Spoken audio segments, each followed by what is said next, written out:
Well, hello guys, and welcome to Young with Ram for on the third episode.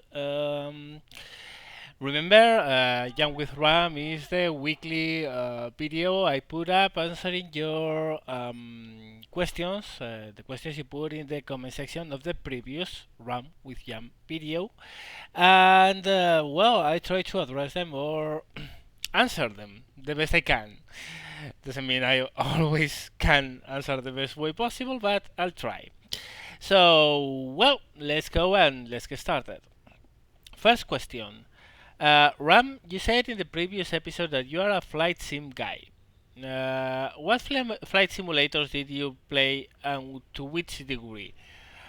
Actually, this I answered in another Q&A some time ago, but well, I guess there are a lot of new people around, so some background of myself is needed. Well, actually, I have flown maybe 90% of the flight simulators I have made into the market, and which have had a more or less known name since 1992 until now. My first flight simulator, if you want it to call it that way, I don't know whether to call it simulator or not, was a Amstrad CPC game called Spitfire 14, no 40, sorry, Spitfire Fire 40, which was released in 1985, I think, in the era of the Spectrums, the Amstrad, and 8-bit computers. Um, it was yes, it was a simulator. Actually, it was, and it was just 8 years old back then, and I had no clue of. I mean, that was a game that my parents bought me for getting good qualifications in the school, and they thought it would be cool to have to give me a game with planes. They thought it was a game with planes, an arcade probably. Turned out it was a pretty advanced simulator for the day and for the computer, because the Amstrad, I mean, it was a very limited computer. Again, that's where I started. Later on, I moved on to more um, simulators. I had F-15 for the Strike Eagle for the Amstrad CPC. I had Gunship, the helicopter simulator, also for Amstrad CPC. Of course, these were all very basic graphics, etc. You can understand that back then the computers weren't what they are today. My first PC simulator was Secret Weapons of the Luftwaffe. LucasArts Icon is a legendary title right now. Back in 1992. As he said, woof. F-15 Strike Eagle 3, Gunship 2000, Battle of Britain, F-15, Jane's F-15, Falcon 3, Falcon 4, Lock-on, Modern Combat, I don't know, all of them. F-19, Stealth Fighter, Su-27, Flanker, all of them, all of them. Red Baron, Combat Patrol, no, Dawn Patrol, Dawn Patrol. Those were World War One, and yeah, it was a lot of them. European Air War, 1942, Pacific Air Campaign. There are a lot. I mean, probably you name it, I flew it. It's as simple as that. Until 2008, where I took more or less of a break from flight simulators. Um, I flew most of them, including of course IL-2, but I have a very special opinion about that one. But yeah, I flew most of them. And to which degree? Well, to the degree that the first time I got inside a plane, I could fly it. Just with the instructor tell me how to switch the engine on and go up. Um, of course, I have also flown the Flight Simulator series by Microsoft. So I just had to go up. Uh, the thing is, it was like a fever for me, and to a point it still is. It's one of my my dreams is one of the things I like the most, to just get the feet off the ground, no matter how. Helicopters or planes or whatever it takes, but I like it. Anything that involves going into the air or into space, I love. So yeah, I have also flown other simulators, spatial simulators, for instance, or Orbiter, and I have a very fun place in my heart for space games with realistic flight models, Newtonian physics, like Kerbal right now. But back in the day, Elite 2 actually, Elite 2 and 3, Frontier and Frontier First Encounters, which were the follow-ups to the original Elite, which had absolutely no Newtonian flight models, but I also played a lot. To which extent? Hours, infinite hours, a lot of hours. I have a huge past in simulator games, and probably is why I understand planes and physics related with planes so well. Because if you really like that, you want to know how planes work, and well, that's how it happened. So yep, that's it for this question. Next one. What do you think about Gaijin working on tanks when they don't even have the plane portion of the game done? Do you think they have too much on their plate? Yes and no. Let's let's say it that way. Um, I do think that they are too ambitious. They want to make a game which is so perfect, into so much detail, into so much painstakingly accurate models, and that they have so much things, so many things to do. They have so much to fix, so much to model, that any single bit that is improperly modeled is going to affect in a huge scale. So yeah, in that sense, yes, I think they are trying to pull a lot. I mean, I have a high respect for the guys who go for the good first, perfect later approach, because that means that they get a realistic goal, they get to that goal, and then they start working towards perfection.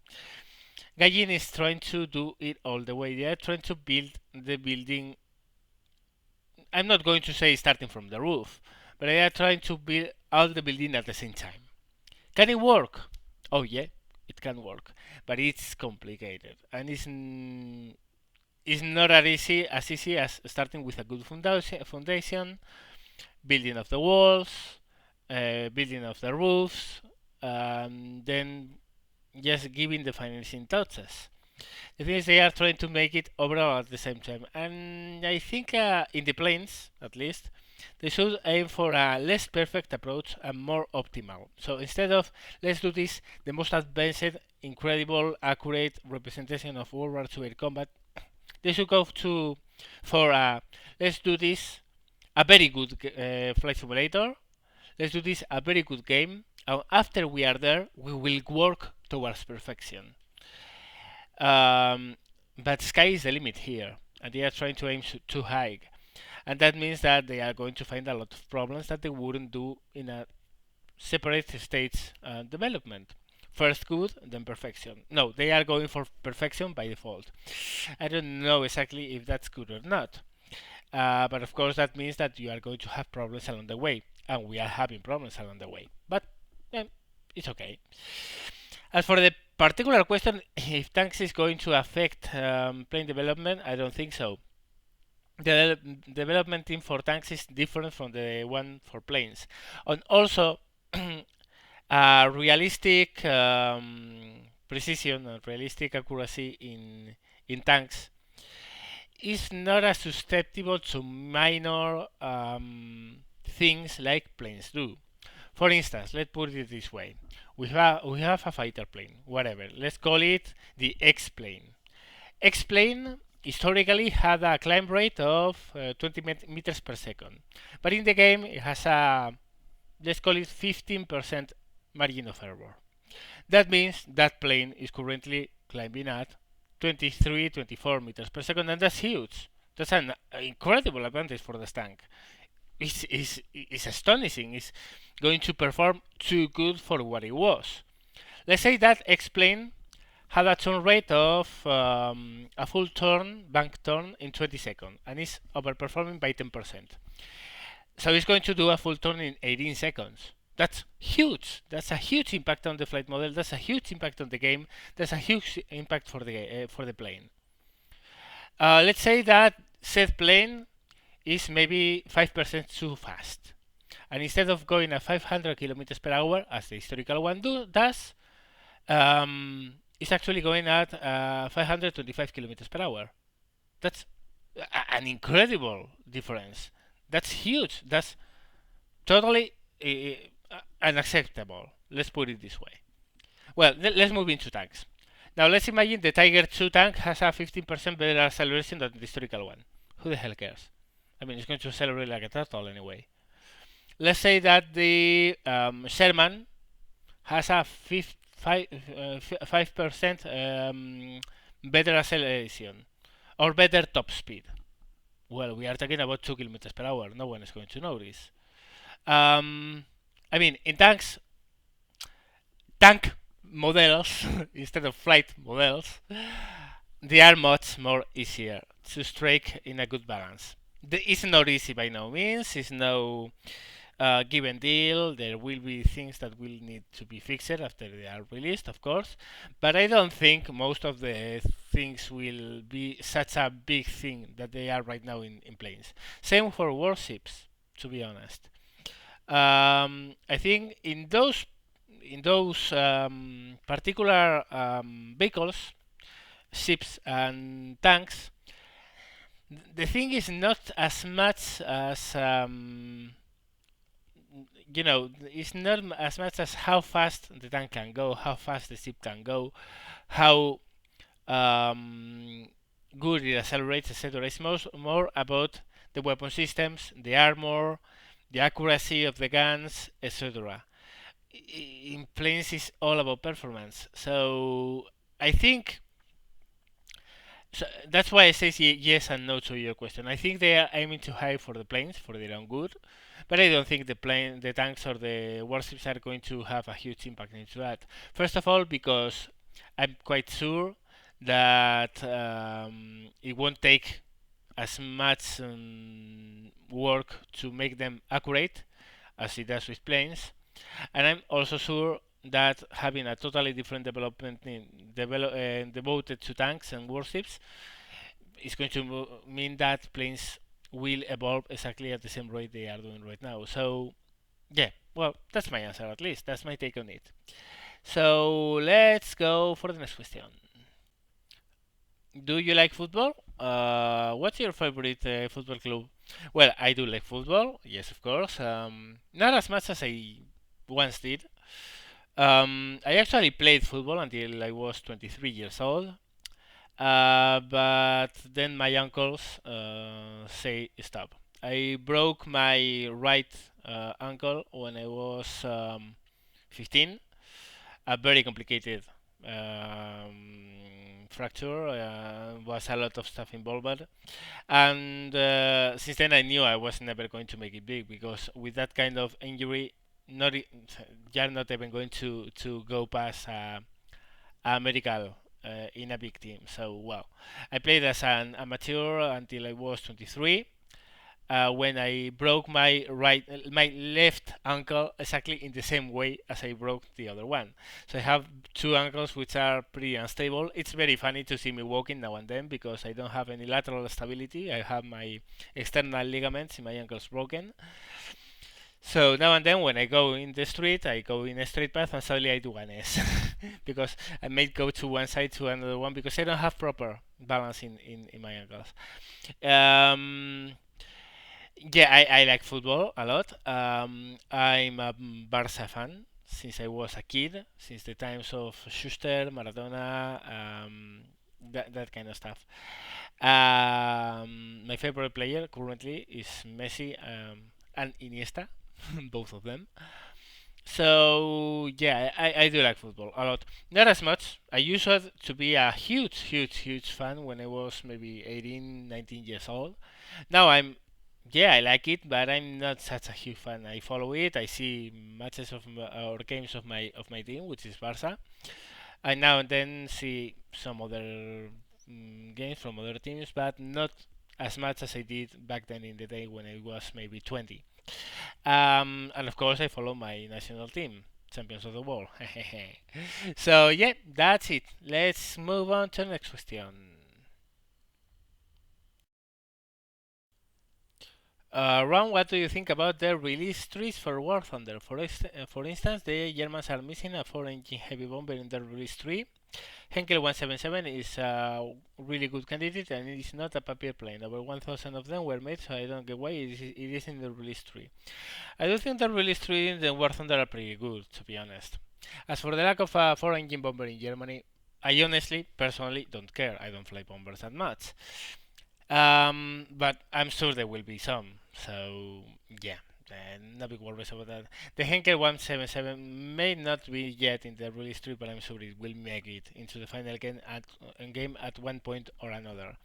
As for why isn't in the release tree now, I don't know. I don't have a clue, but I'm sure it will make it into the game. Also, it's not a plane I'm really fond of. I mean, it was a huge mistake for the Luftwaffe. It was a plane that didn't perform as it should. The German insistence on keeping it as a twin-engine bomber instead of doing it a four-engine proper heavy bomber really killed the plane.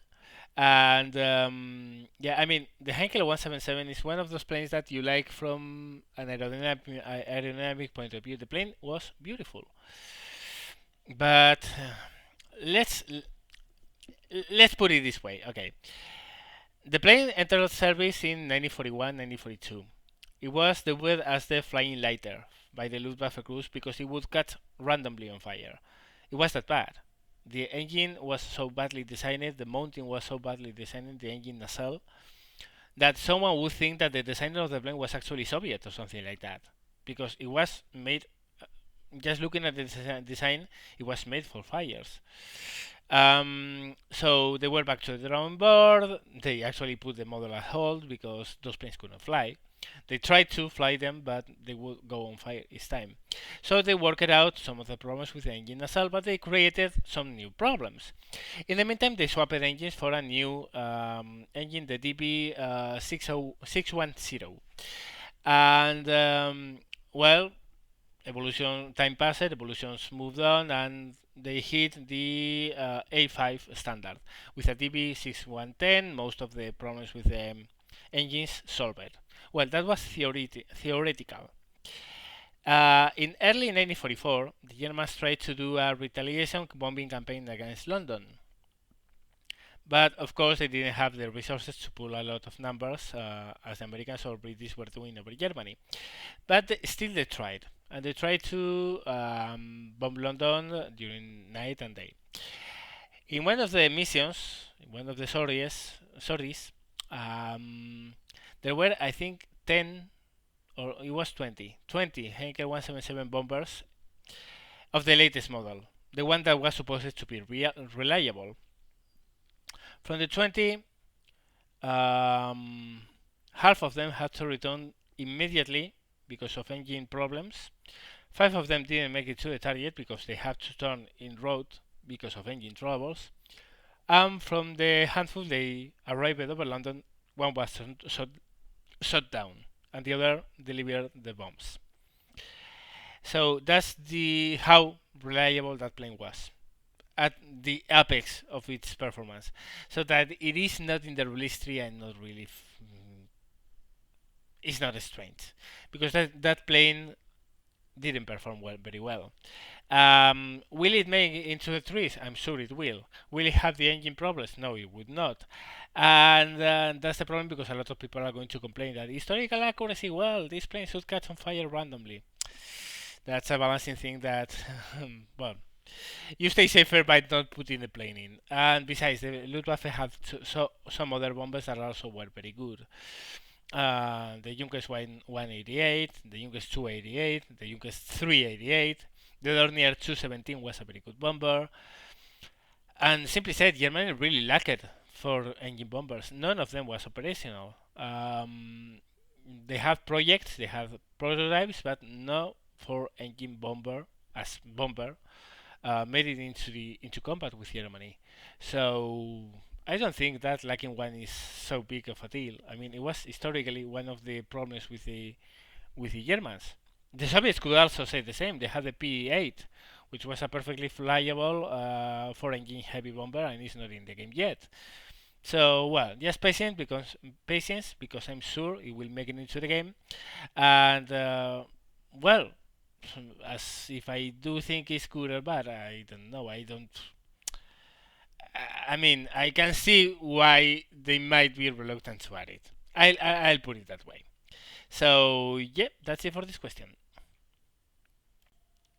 Hey Ram, what is your favorite allied plane? Doesn't have to be in War Thunder. Historical standpoint, from a historical view, F4U Corsair is my second favorite plane ever, and I like it a lot from an historical point of view. In the game, it's totally broken and it's a UFO, so well, no. Right now in the game, my favorite allied plane might be the Typhoon or the P51.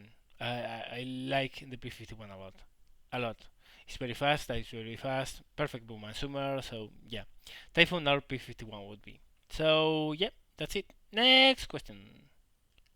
Okay, let's finish it off with this question because this I get asked a lot and yeah, I need to address this one. Ram, have you ever played IL2 Thermovic Battle Britain? If not, can you please play it? Well, let's put it this way. I'm not touching any other IL2 title with a 10-foot seat stick, even if I'm paid for. No, I haven't flown the IL2 Battle of Britain. I'm not going to, and I don't have any need to do so. Why? Well, the initial IL2 and the sequels, Pacific Fighters and IL2 1946, Forgotten Battles, they were incredible games. Games. They had incredible graphics for the day. They have incredible, accurate, detailed cockpits. They had very nice graphic models. Graphics were awesome for the day. Immersion was incredible. Really, you strap it yourself into a cockpit of those planes, and you felt like if you were there. But it simply went down. It simply broke down when it came to flight models. Flight models were so poorly done and were so atrocious in some cases that when mods, third-party mods, actually cracked into the flight models to change them and to release mods with accurate performances, in some cases, in some planes, they couldn't. They simply couldn't give the planes the actual performance, historically speaking, because the flight model, engine model, wouldn't allow for them to do so. And they would end up with a plane too good at low altitudes, but exactly on par with the historical model at high altitudes. If they try to fix the low altitude problems at high altitude, it would be much worse than historically. And the inverse was also true. Um, Besides, if you think that Gaijin has in some way or shape any kind of Russian bias, you have never ever played IL-2. Because, I mean, Oleg Mardos and his crew, 1C Studio, oh my gosh, what did they do? Oh, the first time I said a plane had an anti-G device strapped on its butt was in IL-2 because the LA7s, LA5s, Jacks in that plane simply were UFOs. They defied any logical explanation or any logical. I mean, physics are one thing. IL2 was another totally different one. And when you compound that with the fact that some German planes were absolute crap, starting with my favorite plane ever, the Focus 180. The Focus 180 was so broken it was hilarious. I mean, you put that plane on an horizontal run and it wouldn't accelerate. You had to actually nose down a little bit to start gaining speed because otherwise it wouldn't. If you try to pull more than 45 degrees on a turn, doesn't have to be a horizontal turn. In a vertical maneuver, pulling more than 45 degrees was a guaranteed 150 kilometers per hour lost. It was simply a disaster. It was a disaster. But it's okay. I mean, you never want. Well, you can expect things to be pretty good on release. They were totally atrocious, but it's okay. When one hopes that with time they will fix the broken features. But no, they never did so. They never did so. They never fixed the broken things. Its new release was exactly the same as the last one. Soviet planes were absolute monsters, and German planes, particularly the Focus 180, was. And that goddamn bar in the cockpit. Shit, you couldn't see anything forward in the Focus 180, which was one of the base planes when it came to forward visibility. And if that was bad, the community was worse. And if you try to make an argument or try to make a post in the official forums of the game, you will get instantly roasted by a legion of fine boys with flamethrowers that would simply burn anyone alive. Any daring soul who had the guts, the daring to say that the game was somehow wrong. Because, of course, the developers were all aircraft engineers, and we all know that aircraft engineers do perfect computer simulators that never go wrong, right? Well, that's the point, and that's the problem. The game was fantastic except for one thing: flight models. So it was an excellent game. It was an atrocious flight simulator when it came to accuracy. Uh, and then the community was simply full of retards who would roast and flame and burn alive anyone who was not a fanboy like him. It was so bad. It was so absolutely terrifying. It was so tiresome because after some time it just became old. The first time you got bullshit killed by a Soviet plane doing some incredible stuff, you're absolutely gimped. Focus one and is like, well, okay, well, let's go on and boom and zoom is all I have to do. Ensure the initial advantage, etc. But for the hundredth time, when it happened exactly the same bullshit, yes, it just got old. It just got old. Didn't help the fact that you couldn't make a point or try to get it fixed by posting in the forums with actual data and historical data, because they will shoot you down with a flamethrower or whatever it took them to shoot you down. Moderators in the forums weren't exactly the most friendly. I mean, really, guys, if you complain about Gaijin in any way or shape or form about any kind of bias, you have never ever tried IL2 and gone to the Ubisoft boards. That was a mess. That was an ape fight all day long. It was impossible to stand. And on the long run, what happens was that I got burnt. I got a burnout case. I simply didn't want to fly any more flight simulator. I had it. I simply couldn't stand it anymore. So I simply quit flight simulators for a while. I only flew helicopter flight simulators for a good while. And that was it for me. Simply got me so tired, so burned out, so angry at them that I promised to myself, and I'm going to keep that promise, that I will never ever fly another IL2 title. That includes Battle of Britain, Cliffs of Dover. I'm not trying that one. I have not tried it. I will not try it. I don't care, because I'm not spending a single cent of my money on that game. Same happens with Battle of Stalingrad. IL2 Battle of Stalingrad is going to be a simulator which is going to be good, but I don't care. I'm not going to follow it. I'm not going to purchase it. I'm not going to fly it. I'm not going to even care about it. It's okay, it's cool, it will be there, but I'm not trying it. Simply said, they got enough of me. They got enough.